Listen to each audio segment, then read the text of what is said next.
And types of pollution के बारे में बताया था। और आज के सेशन में हम लोग पढ़ेंगे कि पॉल्यूटेंट क्या होता है और क्लासिफिकेशन ऑफ पॉल्यूटेंट पढ़ेंगे, जो बड़ा ही इंपॉर्टेंट है। इसका आने का चांसेस 100% है। इसको वेरी इंपॉर्टेंट क्वेश्चन में डाल देंगे और ये जब भी आता है लॉन्ग आंसर टाइप क्वेश्चन में आएगा।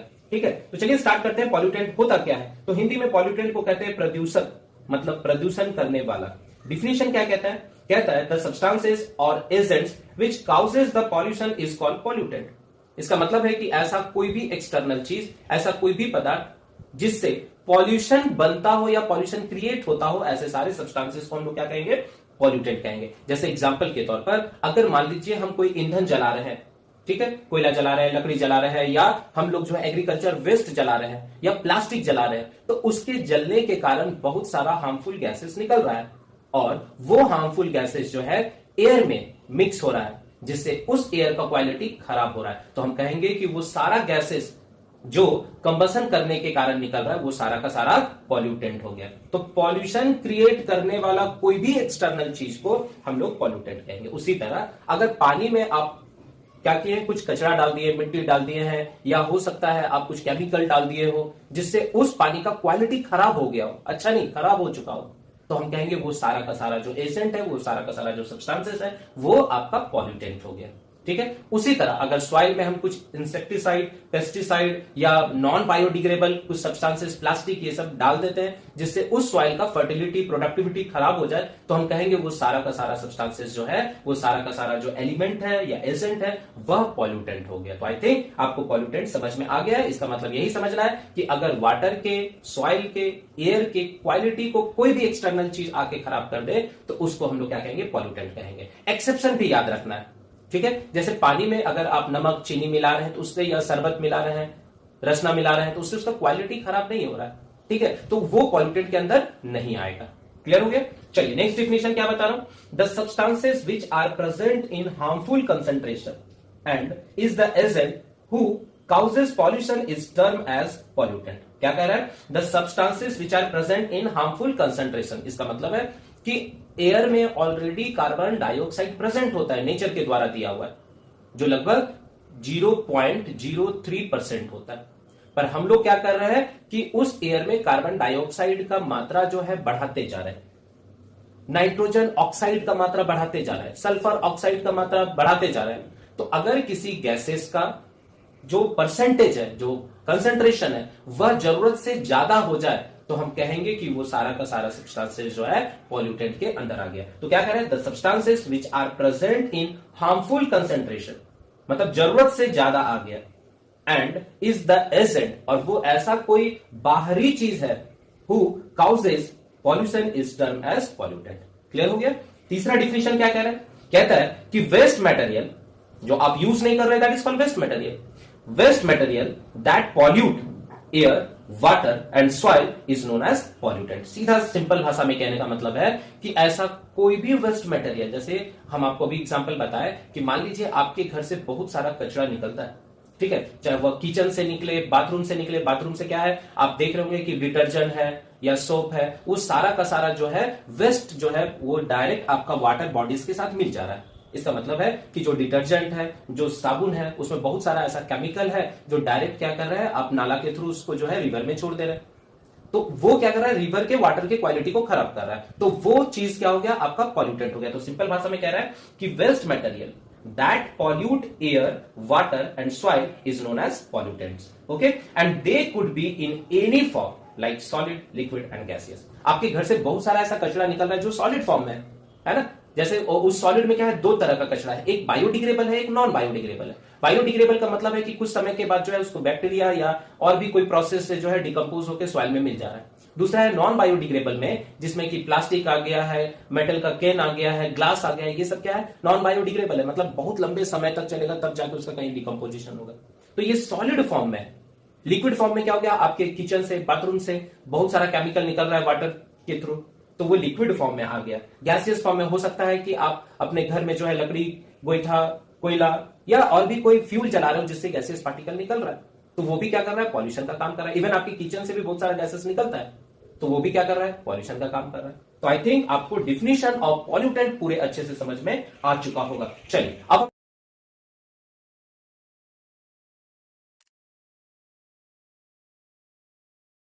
अब हम लोग नेक्स्ट पढ़ेंगे क्लासिफिकेशन ऑफ पॉल्यूटेंट, जो बड़ा ही इंपॉर्टेंट है, इसको बहुत इंपॉर्टेंट में डाल देंगे। ठीक है, चलिए अब हम लोग नेक्स्ट आ जाते हैं क्लासिफिकेशन ऑफ पॉल्यूटेंट के बारे में, कि पॉल्यूटेंट को हम किस तरह से वर्गीकरण कर सकते हैं। उसमें नंबर 1 में आज हम लोग पढ़ेंगे on the basis of existence in nature. इसका मतलब वो जो पॉल्यूटेंट है वो नेचर में किस तरह से मौजूद है। जिसमें नंबर ए में पढ़ेंगे आज हम लोग क्वांटिटेटिव पॉल्यूटेंट, कि क्वांटिटेटिव पॉल्यूटेंट किसको कहते हैं। तो कहता है कि मान लीजिए एटमॉस्फेयर में एयर है और उस एयर में ऑक्सीजन है, नाइट्रोजन है, साथ ही साथ कार्बन डाइऑक्साइड भी प्रेजेंट है नेचुरली। अब कार्बन डाइऑक्साइड क्या होता है, एक पॉल्यूटेंट है। क्यों? क्योंकि वो पॉल्यूशन क्रिएट करता है। पर नेचर क्या दिया है हमको, कार्बन डाइऑक्साइड कुछ मात्रा ऑलरेडी हमको प्रेजेंट दिया हुआ है नेचर में, जिसमें कि 0.03% जो है नेचुरली कार्बन डाइऑक्साइड प्रेजेंट है, जो बहुत सारे लिविंग थिंग्स के द्वारा छोड़ा जा रहा है। क्लियर है? अब हम लोग क्या कर रहे हैं, ऑटोमोबाइल का यूज कर रहे हैं, इंडस्ट्रीज का यूज कर रहे हैं, और उस सारे ऑटोमोबाइल और इंडस्ट्रीज के द्वारा भी बहुत सारा हार्मफुल गैसेस छोड़ा जा रहा है, जिसमें कार्बन डाइऑक्साइड भी है। तो अब क्या हो रहा है, उस एटमॉस्फेयर में कार्बन डाइऑक्साइड का जो परसेंटेज है, कार्बन डाइऑक्साइड का जो मात्रा है, वो बढ़ते जा रहा है। तो हम कहेंगे कि अगर किसी भी गैसियस का या किसी भी सब्सटेंसेस का मात्रा जो है नेचुरली से ज्यादा बढ़ते जाए, तो वह क्वांटिटेटिव पॉल्यूटेंट के अंदर आ जाएगा। तो आई थिंक आपको समझ में आ रहा होगा। डिफिनेशन पार्ट्स को देखते हैं। कहता है the substances which are already present in the environment but are termed as pollutant when their concentration, that is quantity, increases in the environment। है ना? क्या कह रहा है कि ऑलरेडी ये जो पॉल्यूटेंट है वो प्रेजेंट है, पर अगर इसमें हम और भी मात्रा या परसेंटेज मिलाते जाएंगे तो ऐसे पॉल्यूटेंट को क्वांटिटेटिव पॉल्यूटेंट कहते हैं। क्वांटिटी, देखिए वर्ड को पकड़िए, quantitative directly represent the quantity. इसका मतलब अगर किसी पॉल्यूटेंट का मात्रा बढ़ते जा रहा है तो उसको हम लोग क्वांटिटेटिव पॉल्यूटेंट कहेंगे। एग्जांपल से समझते हैं। Carbon dioxide is present in the environment in greater quantity than normal due to automobile and industries, then it is term as quantitative pollutant. I think आपको क्वांटिटेटिव पॉल्यूटेंट समझ में आ चुका होगा। अब हम लोग नेक्स्ट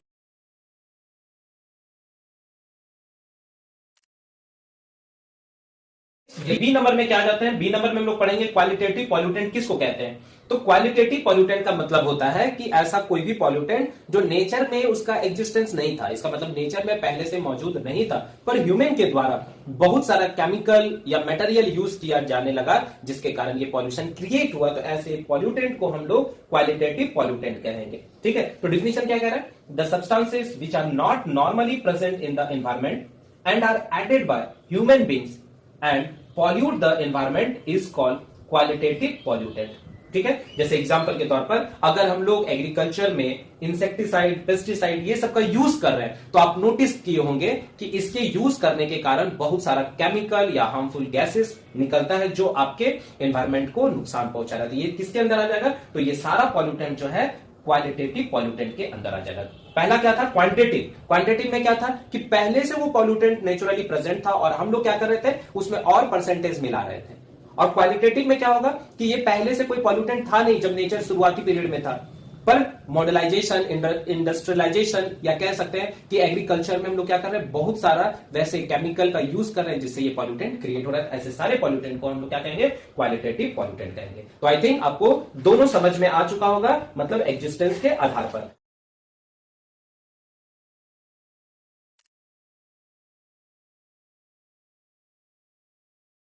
अब हम लोग दूसरे नंबर में आ जाते हैं। दूसरे नंबर में पढ़ते हैं on the basis of the form in which they are persist. Persist का मतलब होता है कायम रहना, after being released into the environment. इसका मतलब है कि अब हम लोग पढ़ेंगे कि किस तरह से ये पॉल्यूटेंट जो है एनवायरमेंट में रहता है। तो नंबर ए में हम लोग पढ़ेंगे प्राइमरी पॉल्यूटेंट। बड़ा ही इंपॉर्टेंट है, ध्यान से सुनेंगे।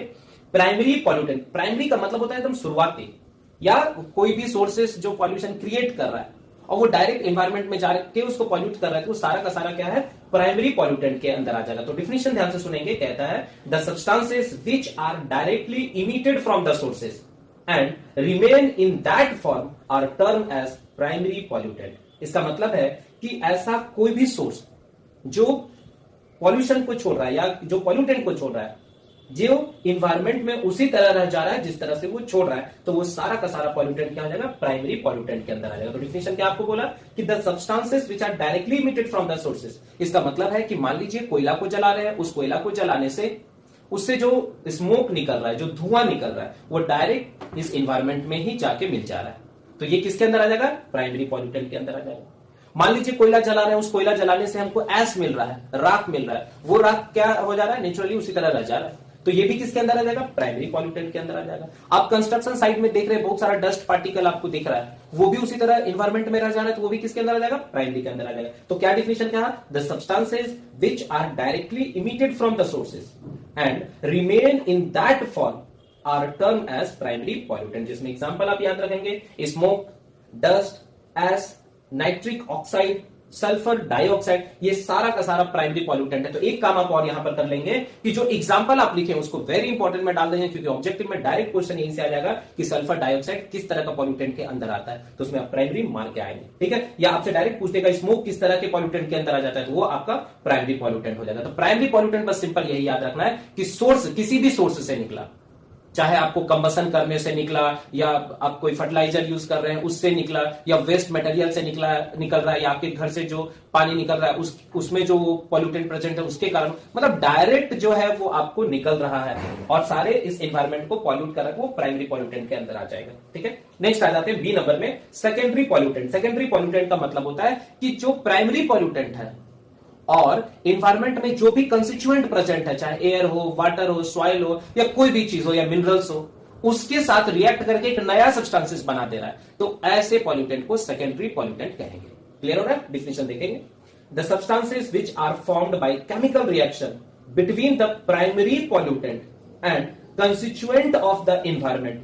कंस्टिट्यूएंट का मतलब हो रहा है that is constituent present in the atmosphere. मतलब जैसे मान लीजिए कि स्मोक जो है, कोयला जला है, उससे जो धुआं निकला, अब क्या है, इन्वायरमेंट में या एटमॉस्फेयर में बहुत सारा और गैसियस पार्टिकल है, उस गैसियस पार्टिकल क्या कर रहा है, उस स्मोक के साथ, उस धुआं के साथ रिएक्ट कर रहा है। कैसे रिएक्ट कर रहा है, तो सनलाइट के प्रेजेंस में कर रहा है, ऑक्सीजन के प्रेजेंस में कर रहा है, और फिर एक नया कंपाउंड बना दिया, तो वो जो पॉल्यूटेंट हो जाएगा उसको हम लोग सेकेंडरी पॉल्यूटेंट कहेंगे। तो आई थिंक आपको डिफिनेशन समझ में आ रहा है। एक बार और डिफिनेशन को चेक कर लेते हैं, क्या कह रहे हैं, the substances which are formed by chemical reaction between the primary pollutant and constituent present in the atmosphere। और जो एटमॉस्फेयर में जितना भी कंस्टिट्यूएंट प्रेजेंट है, चाहे एयर हो या और भी कोई चीज हो, उसके साथ रिएक्ट करते, मतलब प्राइमरी पॉल्यूटेंट प्लस इस एनवायरमेंट में, इस एटमॉस्फेयर में जो भी कंस्टिट्यूएंट प्रेजेंट है उसके साथ रिएक्ट कर रहा है। तो कैसे रिएक्ट कर रहा है, तो हो सकता है सनलाइट के प्रेजेंस में कर रहा हो, और वहां से रिएक्ट करके एक नया सब्सटेंसेस बना दे रहा, और वो सब्सटेंसेस क्या कर रहा है, इस एनवायरमेंट को पॉल्यूट कर रहा है। तो ऐसे सारे पॉल्यूटेंट को हम लोग सेकेंडरी पॉल्यूटेंट कहेंगे। एग्जांपल के तौर पर स्मोक, SMOG, स्मोक। स्मोक क्या होता है, काला धुआं। तो मान लीजिए बहुत सारा ऑटोमोबाइल जो है वह धुआं निकाल रहा है, अब क्या कर रहा है, एटमॉस्फेयर में और भी गैसेस पार्टिकल है, उसके साथ रिएक्ट करके आपका जो है स्मोक का फॉर्मेशन हो रहा है। तो इंपॉर्टेंट है ऑब्जेक्टिव के लिए कि स्मोक सेकेंडरी या प्राइमरी पॉल्यूटेंट के अंदर आता है। याद रखना, स्मोक जो है वह सेकेंडरी पॉल्यूटेंट के अंदर आ जाएगा। ओजोन भी क्या हो जा रहा है, तो ओजोन एक सेकेंडरी पॉल्यूटेंट आ जा रहा है। सल्फर ट्राइऑक्साइड, देखिए सल्फर डाइऑक्साइड प्राइमरी था, फिर ये ऑक्सीजन के साथ रिएक्ट करके क्या कर रहा है, सल्फर ट्राइऑक्साइड बना दिया। नाइट्रोजन डाइऑक्साइड, एल्डिहाइड, कीटोन, उसके बाद आपको पेन कह सकते हैं, पेरोक्सीस्टाइल नाइट्रेट जो है, ये आपका जो है सेकेंडरी पॉल्यूटेंट के अंदर आ जाता है। तो आई थिंक आपको प्राइमरी और सेकेंडरी समझ में आ गया। प्राइमरी का मतलब है कि सोर्स से जो पॉल्यूटेंट निकल रहा है डायरेक्ट एनवायरमेंट में चल जा रहा है, वो सारा का सारा जो है प्राइमरी के अंदर आ गया। सेकेंडरी में क्या होगा कि प्राइमरी का जो भी पॉल्यूटेंट है उसको हम लोग इस एटमॉस्फेयर में, इस एनवायरमेंट में जो भी पार्टिकल प्रेजेंट है उसके साथ रिएक्ट करा दे रहे हैं, और वो एक नया प्रोडक्ट बना दे रहा है, वो प्रोडक्ट पॉल्यूशन का काम कर रहा है, तो वो सेकेंडरी पॉल्यूटेंट के अंदर आ जाएगा।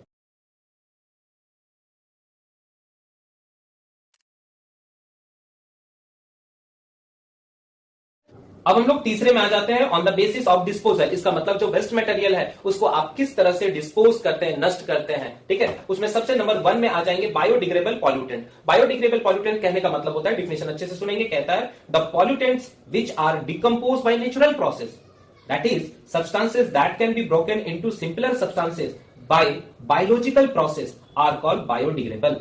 इसका मतलब है कि एक ऐसा प्रोसेस जिसमें वेस्ट मटेरियल जो है वह डिकम्पोज होते होते, मतलब गल जाना, सड़ जाना, जो भी आप कह सकते हैं, उसके द्वारा वो क्या कर रहा है, गायब हो जा रहा है, खत्म हो जा रहा है। तो ऐसे सारे को हम लोग क्या कहेंगे, बायोडिग्रेडेबल पॉल्यूटेंट कहेंगे, ठीक है। जैसे मान लीजिए आपके किचन में बहुत सारा वेस्ट मटेरियल है, हो सकता है कुछ वेजिटेबल आपका खराब हो, फ्रूट्स खराब हो, या इवन आपका खाना खराब हो चुका है, तो आप क्या करते हैं, उसको कहीं उसको डिस्पोज कर देते हैं, जमीन पर फेंक देते हैं या कचड़े वाले को दे देते हैं, तो वो भी क्या करता है, उसको डंपिंग यार्ड में ले जाता है जहां कचरा गिराता है। अब ये सारा मटेरियल क्या हो रहा है, सनलाइट, एयर या माइक्रो ऑर्गेनिज्म, बैक्टीरिया के द्वारा क्या कर रहा है, इसको डिकम्पोज कर दिया जा रहा है, इसको खत्म कर दिया जा रहा है, ऐसे सारे पॉल्यूटेंट को हम लोग क्या कहेंगे, बायोडिग्रेडेबल कहेंगे। ये याद रखना है, बायोडिग्रेडेबल आर इको फ्रेंडली।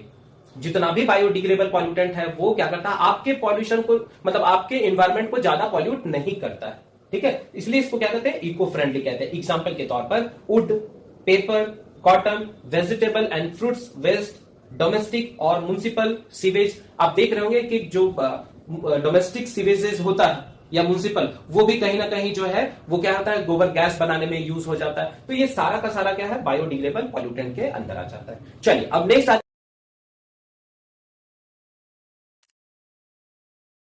आ जाते हैं बी नंबर में, non biodegradable pollutant. Non biodegradable pollutant का मतलब होता है the pollutant which does not decompose naturally और डिकम्पोज स्लोली। कह रहा है कि ऐसा कोई भी पॉल्यूटेंट जो आसानी से या नेचुरली जो है डिकम्पोज नहीं हो रहा है, अगर हो भी रहा है तो लाखों साल, हजारों साल लग जा रहा है उसको डिकम्पोज होने में, तो ऐसे सारे पॉल्यूटेंट को हम लोग क्या कहेंगे, नॉन बायोडिग्रेडेबल पॉल्यूटेंट कहेंगे। मतलब the substances that can not be broken down और decompose into simpler substances by biological process are called non biodegradable pollutant. ठीक है, मतलब ऐसा कोई भी सब्सटेंसेस जो क्या कर रहा है, उसको ब्रोकन नहीं कर पा रहे, तोड़ नहीं पा रहे। तोड़ कौन रहा होगा, तो बैक्टीरिया लोग तोड़ रहा होगा। ठीक है, तो क्या कर रहा है, ऐसा कोई भी सब्सटेंसेस जो डिकम्पोज आसानी तरीका से नहीं हो रहा है बायोलॉजिकल प्रोसेस से, तो ऐसे सारे सब्सटेंसेस को हम लोग क्या कहेंगे, नॉन बायोडिग्रेडेबल पॉल्यूटेंट कहेंगे। और ये याद रखना, it is not eco friendly, ये आपके पर्यावरण के अनुकूल नहीं है, पर्यावरण पर इसका अच्छा प्रभाव नहीं पड़ता है। ठीक है, एग्जांपल में याद रखेंगे, जैसे हम लोग डीडीटी यूज करते हैं, अल्युमिनियम कैन है, आप देखते होंगे बहुत सारा aluminium can cold drinks use करते हैं, या प्लास्टिक वाला कोल्ड ड्रिंक्स यूज करते हैं, या ग्लास वाला, उसको डिकम्पोज होने में, उसको नष्ट होने में हजारों साल लग जाते हैं। तब तक वो क्या करता है, वो अपना जो है प्रभाव इस एनवायरमेंट पर छोड़ देता है। तो क्या कर रहा है एग्जाम्पल में,